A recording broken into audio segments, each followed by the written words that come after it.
আমাদেরকে পুঁজি দিলেন হায়াত, এই হায়াতটাকে যদি আমরা সঠিক কাজে ব্যয় না করতে পারি, আমাদের মতো বোকা এই পৃথিবীর জমিনে আর নাই।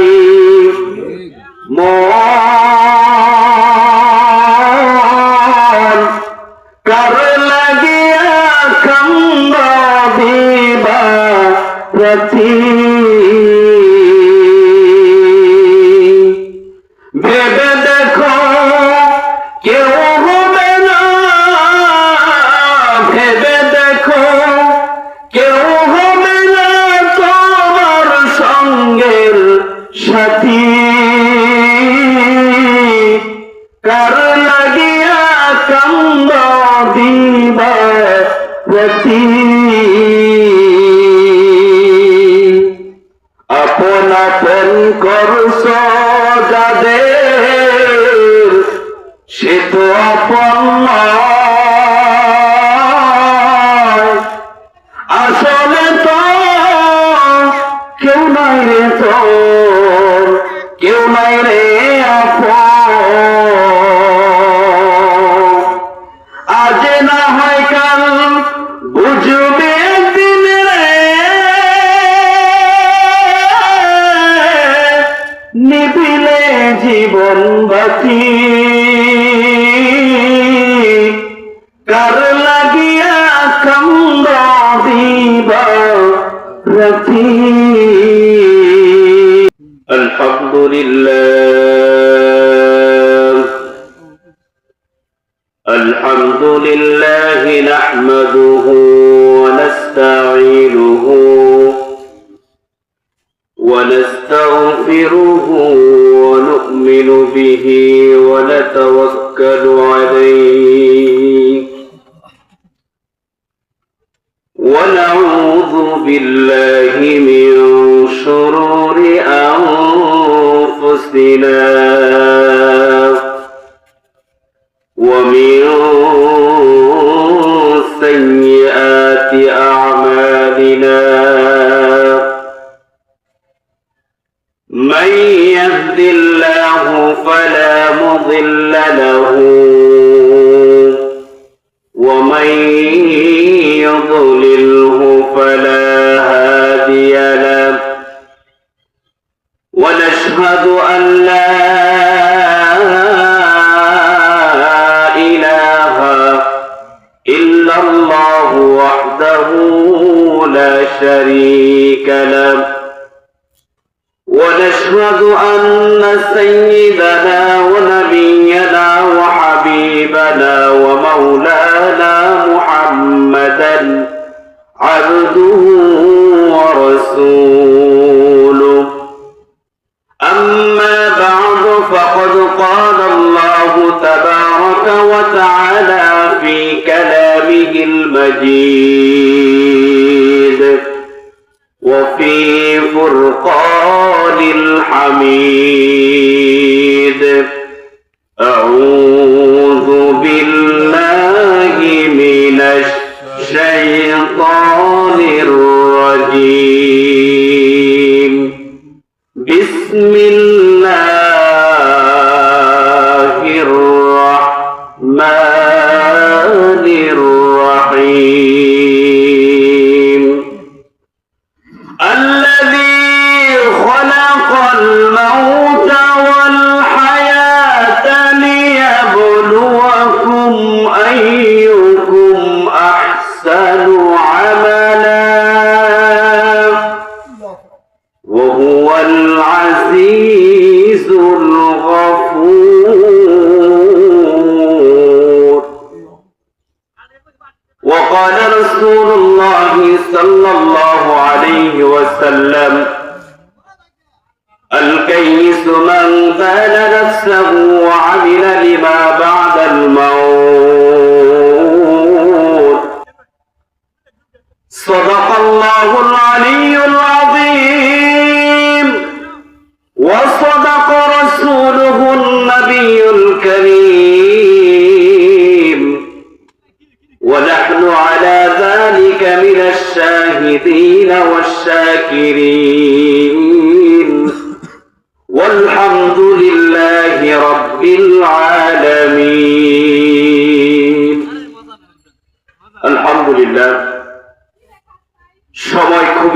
সংকীর্ণ সংক্ষিপ্ত সময়ের মধ্যে যদি একটু আমি আপনাদেরকে বোঝাইতে পারি, আল্লাহ পাক যেন আমাকে দুটো কথা বলার এবং আপনাদেরকে ধৈর্য দান করে শোনার তৌফিক দান করে, সকল বলে আমিন। আমিন। মুহতারাম হাজিরিন, আমরা যারা দুনিয়াতে আমরা কিন্তু নিজে একটা বিচার করতে পারি যে আমাদের ভাষায় জ্ঞানী কে আর নির্বুধ কে। আমরা কি এখানে যারা উপস্থিত আছি, আমরা কি চাই যে আমাদেরকে মানুষ পাগল বলুক, বোকা বলুক, খারাপ বলুক? আমরা সবাই চাই আমাদেরকে মানুষ বুদ্ধিমান বলুক, আমাদেরকে মানুষ জ্ঞানী বলুক, ভালো বলুক।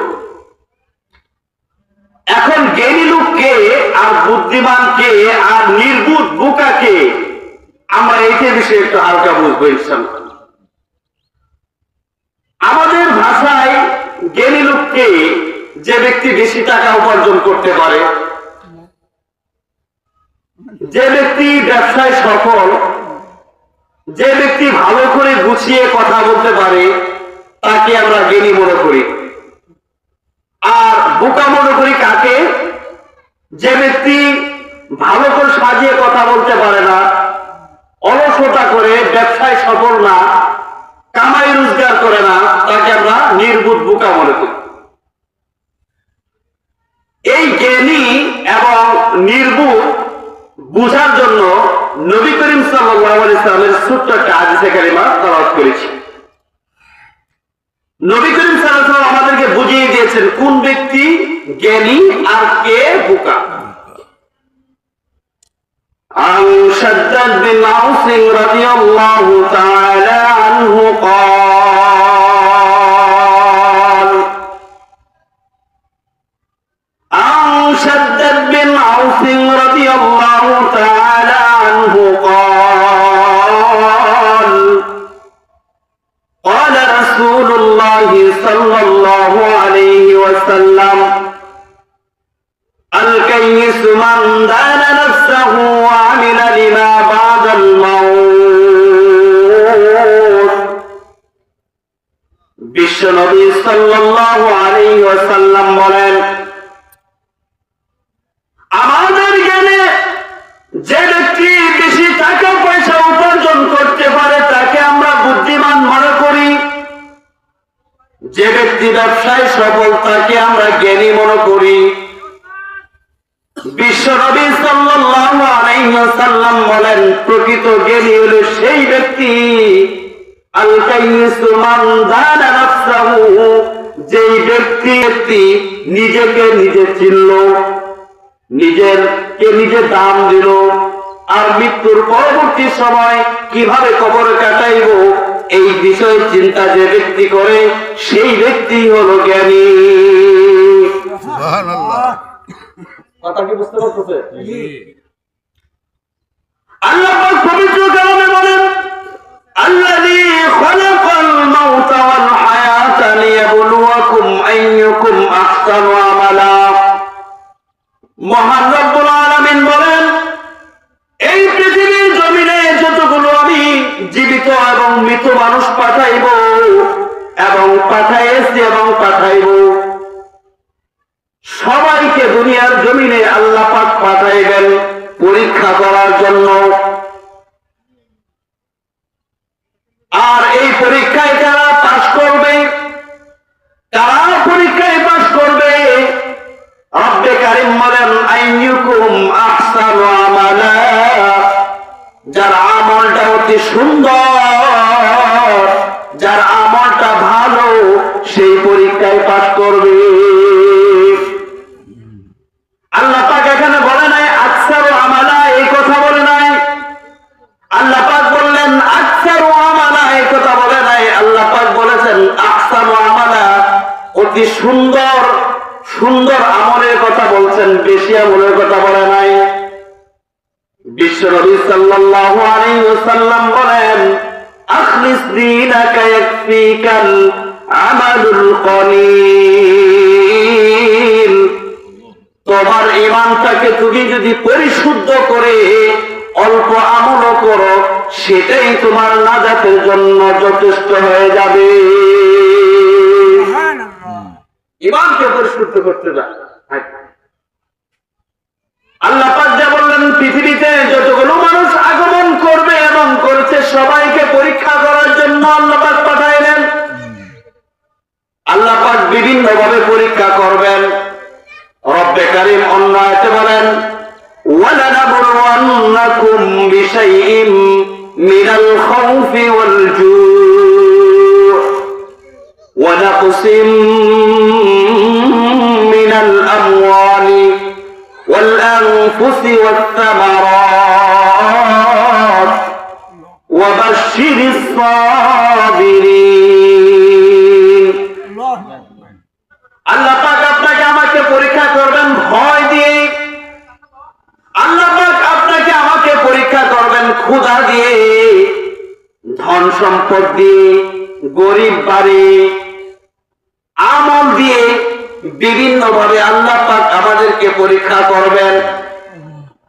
বান্দাকে ধন সম্পদ দিলাম, দেখি বান্দা কোন কাজে ব্যয় করে, এই পরীক্ষাও করবেন। দেখি মাহফিলের জন্য টাকা দেয় নাকি বাজারে গিয়ে আড্ডা দেয়, দেখি মসজিদে কয় টাকা দেয়, দেখি হজ করার সামর্থ্য থাকা সত্ত্বেও সে হজ করে কিনা। আল্লাহ পাক বিভিন্ন ভাবে পরীক্ষা করবেন। আর এই পরীক্ষায় কারা পাস করবে? আইয়াকুম আহসানু আমালা, যার আমলটা হবে সুন্দর অতি উত্তম, সে পাস করবে। আর আমল সুন্দর করার জন্য আমাকে কি লাগবে? বিশ্ব নবী বললেন, আল কাইয়িসু মান দানা নাফসাহু, যে নিজেকে চিনল, নিজের নফসকে চিনল এবং মৃত্যুর পরবর্তী জীবন কিভাবে পরিচালনা করবে, মৃত্যুর পরবর্তী জীবন কবরে কিভাবে কাটাইবে, এই চিন্তা যে ব্যক্তি করলো, সেই ব্যক্তি হল প্রকৃত জ্ঞানী, বুদ্ধিমান। আপনারা, আমরা যারা আছি, বুকে হাত দিয়ে বলেন তো, আমরা কি কখনো এইভাবে চিন্তা করেছি? সারাদিন কাজকর্ম করার পরে রাতে যখন শুতে যায়, বালিশের লোকে মাথাটা লাগায় যদি বলি, কখনো চিন্তা করেছি, হায় রে মাবুদ, সারাদিনে কয়টা ভালো কাজ করলাম, কয়টা মন্দ কাজ করলাম, কয়টা নেকি কাজ করলাম, কয়টা গুনার কাজ করলাম, এই বিষয়ে কি কখনো আমরা চিন্তা করেছি? না, করি নেই। বরং আমরা উল্টা চিন্তা করি, কি আগামীকাল কিভাবে আমাকে টাকা উপার্জন করা যায়, আগামীকাল কিভাবে ব্যবসায় আমাকে সফল হওয়া যায়, আগামীকাল কিভাবে আমাকে হালাল আর হারাম নাই, কিভাবে আমাকে টাকা উপার্জন করা যায়, এটা আমার দরকার। বিশ্ব নবী বলছেন, ওই ব্যক্তি জ্ঞানী না যে ব্যক্তি নিজেকে চিনে না, শুধু দুনিয়াকে চিনে। প্রত্যেকটা মানুষকে আল্লাহ পাক একটা বড় নিয়ামত দিয়েছে, সেই নিয়ামতটার নাম হলো হায়াত। এই হায়াতের জিন্দেগি যেদিন শেষ হয়ে যাবে, দুনিয়া দুনিয়ার মতোই থাকবে, সব কিছু ঠিক থাকবে, কিন্তু আমার অবস্থা হয়ে যাবে একদম বেজা। এমন ফ্যামিলিতে আমি দেখেছি, যে ব্যক্তি টাকা উপার্জন করে, একটা ফ্যামিলির পুরুষ, এই ব্যক্তি যদি একদিন না থাকে, ফ্যামিলির অবস্থা খুব নাজেহাল অবস্থা। মনে মনে বলে যে আমি যদি না থাকি, ফ্যামিলি অবস্থা শেষ। এমনও ফ্যামিলির লোক মারা গেছে, পুরুষ মারা গেছে, কিন্তু দেখেন একদিন, 2 দিন, 5 দিন, 1 সপ্তাহ পরে আবার ঠিক হয়ে গেছে। ফ্যামিলি ফ্যামিলির মতোই চলছে, সংসার সংসারের মতো চলছে। কিন্তু আমি আপনার দশা কি হবে, এই বিষয়ে তখন চিন্তা করেছেন? এখন একটা কথা বলি, আমি যে ঘরে থাকি, যে ঘর আমার বলতেছি, এই ঘরটা 200 বছর আগে কাজ ছিল। আপনি কি তাকে চিনেন? আপনি বর্তমানে যে ঘর থাকেন, এই ঘরটা 200 বছর পরে কে ব্যবহার করবে, আপনি কি তাকে চিনেন? না। সে কি আপনাকে চিনবে? না। আল্লাহ পাক এত বড় নিয়ামত হায়াত দিলেন, হায়াতের কদর করলাম না, হায়াতকে বুঝলাম না, শুধু দুনিয়া দুনিয়া করে চিনলাম। ওই লোকটাকে বিশ্বনবী জ্ঞানী বলেন নাই। বিশ্বনবী জ্ঞানী বলছেন ওই ব্যক্তিকে যে ব্যক্তি নিজেকে চিনেছে, মৃত্যুর পরবর্তী সময় কিভাবে আমল করছে কাটাবে এই ব্যাপারে চিন্তা করেছে। আপনারা মনোযোগ সহকারে একটা কথা শুনুন, আমরা আমাদের ছেলেপেলেরা আমরা অনেক সময় বিদেশ যাই কিনা? আমাদের উদ্দেশ্য কি থাকে? বিদেশে যাব, 10টা বছর কষ্ট করে মেহনত করে টাকা ইনকাম করব, বাকি জীবনটা যেন সুখে থাকতে পারি। আপনার আমার হায়াত হলো কয় বছর? 60 থেকে 70 বছর, ধরলাম 70 বছর, 70 থেকে 10 মাইনাস করলাম, 60 বছর আরো বাদ দিলাম, যেমন 30 বছর তো হইতে যায় আমাদের এমনিতেই। 20 বছর ছাড়া তো আমরা বালিকি হই না, লেখাপড়া বিবাহের সাথে অন্যান্য সহ আমাদের 30 বছর কেটে যায়। এখন 30 বছর যাওয়ার পরে আমরা একটা পূর্ণ রূপ নেই। এর ভিতরে দেখেন 30 থেকে 40 বছর বয়স পর্যন্ত যখন হয়, 40-এর পরে গেলে রোগে ধরে যায়, ডায়াবেটিস, আলসার, ক্যান্সার, বিভিন্ন রকম। এর ভিতরেও আপনি আমি মনে করি 10টা বছর বিদেশ গিয়ে কাটায় দিই। 10 বছর কাটানোর উদ্দেশ্য কি? 10 বছর বিদেশে কষ্ট করব, বাকি জীবনটা যেন বাংলাদেশে এসে ভালোভাবে থাকতে পারি, এই করব। নিজেকে চিন্তা করে দেখেন, নিজেকে নিজে প্রশ্ন করেন, এই মন, রুহের জগতে কত হাজার বছর ছিলি? লক্ষ লক্ষ কোটি কোটি বছর ছিলাম রুহের জগতে। আবার মরার পরে কবরে লক্ষ লক্ষ কোটি কোটি বছর থাকবো। সেই তুলনায় 60-70 বছর হায়াত আমরা মাত্র একটা আত্মীয় বাড়ি খেসি হিসেবে আছি, ঠিক না? এখন যে ব্যক্তি এই 60 বছর মাইনাস 10 বছর মাইনাস করে বিদেশ গেল, বিদেশ গিয়ে কি সে আরাম আয়াস করবে, ফুর্তি করবে, না কষ্ট করে পরিশ্রম করবে? কেন? বাকি জীবনটা আমাকে ভালো মতো কাটাইতে হবে। ওই 10 বছর উপর নির্ভর করতেছে বাকি সময়টা। এই মন কেন বুঝেস না? এই 10 বছর যদি তুমি বুঝে থাকো, নিজেকে প্রশ্ন করবেন, কোটি কোটি বছর ছিলাম রুহের জগতে, আবার কোটি কোটি বছর থাকবো কবরে। মাঝখানে 60-70 বছর, ওই কোটি কোটি বছরের তুলনায় 2-1 মিনিট। এই 2-1 মিনিটের জন্য দুনিয়াতে আসিয়া এত রং ফুর্তি কেন আমার চিন্তায় আসে না? এখন যদি দুনিয়াটা আমার ব্যবসার জায়গা, এই ব্যবসার জন্য আল্লাহ পাক আপনাকে আমাকে পুঁজি দিলেন হায়াত। এই হায়াতটাকে যদি আমরা সঠিক কাজে ব্যয় না করতে পারি, আমাদের মতো বোকা এই পৃথিবীর জমিনে আর নাই। মন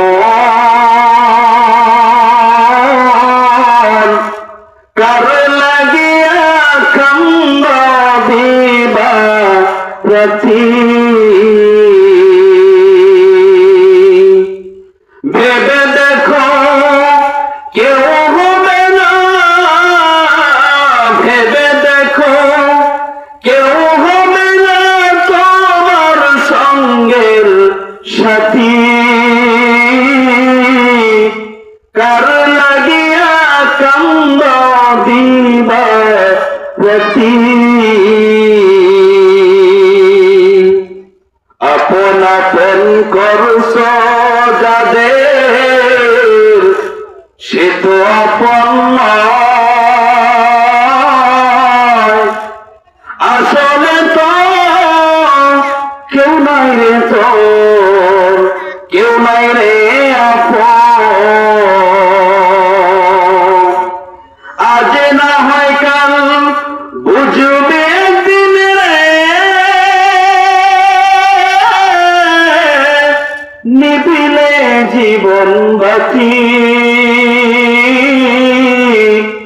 কার লাগিয়া কান্দ দিবা রাতি